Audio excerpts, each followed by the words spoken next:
Welcome to Building Passive Income, the podcast for professionals, entrepreneurs, and investors who want to build wealth, diversify beyond Wall Street, and create financial freedom through passive commercial real estate investing. Your host is Wayne Courageous III, a seasoned investor and founder of CREI Partners, a leading commercial real estate investment company. He spent nearly 2 decades navigating and educating others on the power of commercial real estate, from multifamily to storage to retail. Each episode is under 15 minutes, intentionally short, easy to understand, and packed with insights that help you grow your income and protect your capital without becoming a landlord or sacrificing your time. If you're ready to learn fast and invest smarter, you're in the right place.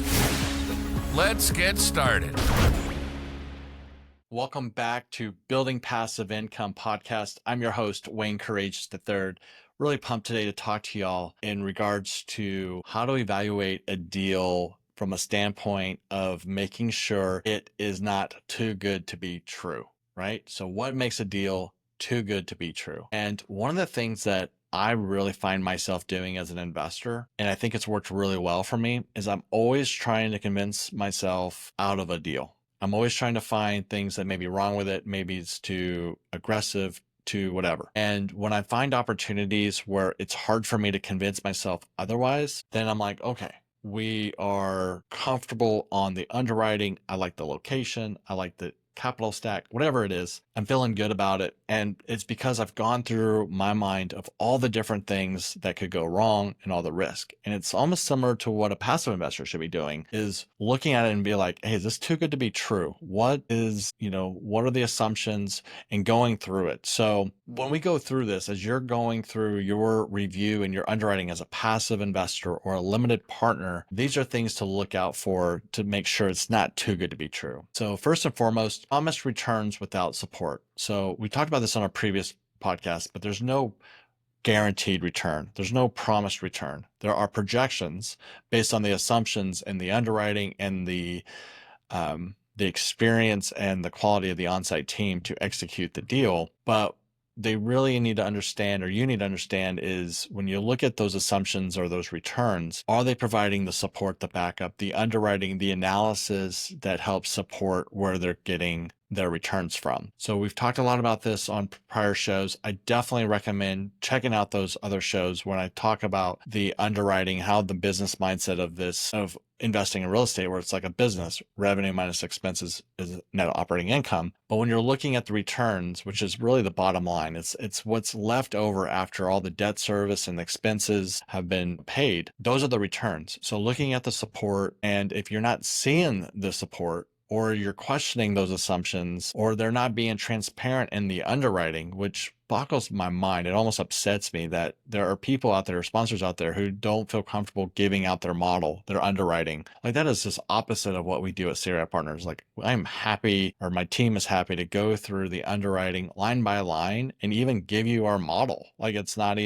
shouldn't have this secrecy behind it. So definitely check that promise returns without support, and the essence of, the backup that gets them to where they think the returns will be, or even if they're not even willing to do it. It may be too good to be true because they're not comfortable or confident enough to share behind the scenes of what the underwriting is. The other thing to look for where a deal could be too good to be true is when they're looking at their comp set, so their neighborhoods and their performance, it may not align. So if a property is already at the top of the market, it may not align if they're looking at growing revenue a lot more. And I'll give you an example. This is one of the deals that we have under contract that I really like. It is actually above market.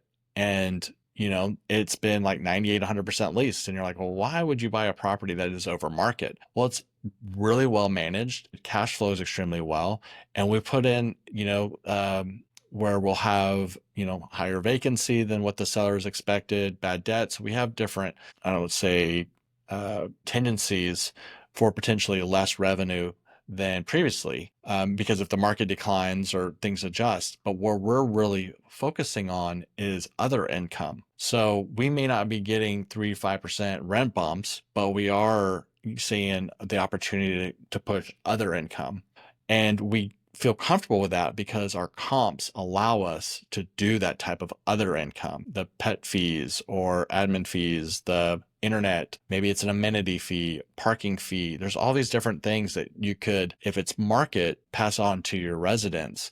And residents don't like to be line itemed every single one. So what we've done is just do like a $50 amenity fee, and it includes all those little miscellaneous charges. So they just see base rent and they see amenity fee. So my point is like looking at the comps, the neighborhood, and seeing what the performers are. Looking at it maybe even more from a per square foot basis is better. Because if an apartment has a larger unit and say it's $1,200 and you're charging $1,000 but have a smaller unit, if you're not looking at it a per square foot basis, you could be like, well, they have their $200 difference for a one bedroom, so I have room to grow. Well, that's not the case because you have a smaller unit than those guys over there. So looking at it a per square foot basis, but understanding the comps, the performance, just making sure that they make sense. And really, the sponsor should be sharing this during the webinar. They should be very open and transparent about like where the comps are and what the business plan is. And in my case, at one of these properties that I have under contract, we're not pushing rents because we're already at the market. But what can we do on reducing expenses and what can we do on other income that is supported by the comps? So looking at that from a too good to be true standpoint, are they providing the comps and does the pro forma tie into with the comps for it to make sense? Another thing we're looking at is, does the sponsor invest their own capital in the deal? So our general partnership team, when we go invest in a deal, we typically do 5% of the total capital stack. So easily $500,000, $600,000 that goes into these investments. And so we are all aligned on the general partner team that we vetted the deal, we like the deal, we're excited about the deal. And oh, by the way, we are investing our own capital to align our interests with our limited partners, you as an investor. And so if you have a sponsor who is not investing in the deal, it's a question to ask, like, if they don't believe in the deal or none of their people are investing in the deal, why would I invest in the deal? And, you will have to make that decision for yourself if it's okay for you to invest and that the sponsor is not investing. There's no right or wrong in this. It's just, these are things to be thinking of, especially when the deal looks too good to be true. If it's too good to be true and that sponsor isn't backing it up with their capital, it may be something that could bring a red flag, right? The other thing you want to look at and make sure that they're doing, again, to check the box off if it's too good to be true, is that there's third-party reports and due diligence. The management company, if it's third-party managed, is going to have their own pro forma, their own underwriting. In our case, we do not share our underwriting with the management company. We do our own underwriting, and then we have the management company do their own underwriting based on what they know of the market, of the submarket, et cetera, and then we compare. We rarely ever change our underwriting to match the management company underwriting because we always want our buffer. And so when the management company is growing, their projections and such, I love that because we're able to be really mindful of pushing them on where they think the deal can be. Other things to look for is limited downside or stress test scenarios. You should be looking at sensitivity analysis. Not everything goes exactly as planned. So looking at the different, like, what if rents are 2% versus 3%? What if cap rates are 6.5% versus the 6% projected? Look at that the stress test and the sensitivity analysis, really just to see like, hey, if it does seem too good to be true, like what are these adjustments? What happens when we adjust it? Are you still happy with those returns? And the last one I want to mention here, it's really feeling rushed during Q&A or signing and wiring the funds. There is a time period, right? And it does go quick, but you shouldn't feel like you're rushed. You shouldn't feel like you're being pressured or saying like, hey, there is, you have like 2 hours to decide. I mean, maybe a few days should be plenty of time to review and look at it because these do go quick. But if you're feeling like these rush deadlines for you to make a decision are occurring, it's something to step back and just make sure like, hey, am I going in without full knowledge?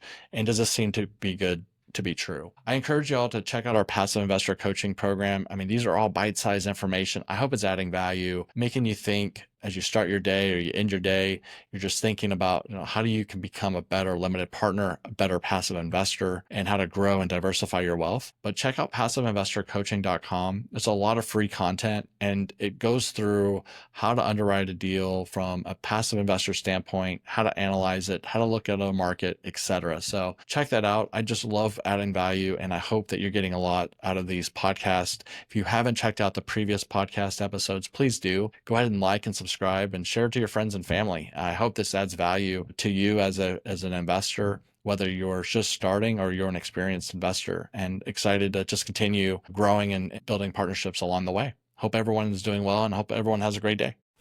Thanks for tuning in to Building Passive Income. If today's episode helped shift your mindset or gave you a new tool to grow your wealth, do us a favor and like, subscribe, and share this podcast with someone you care about. Want to go deeper? Join our free passive investor coaching program at passiveinvestorcoaching.com. It's the perfect next step to start building wealth through commercial real estate the right way. Remember, financial freedom isn't a dream. It's a decision, and it starts with building passive income. We'll see you in the next episode.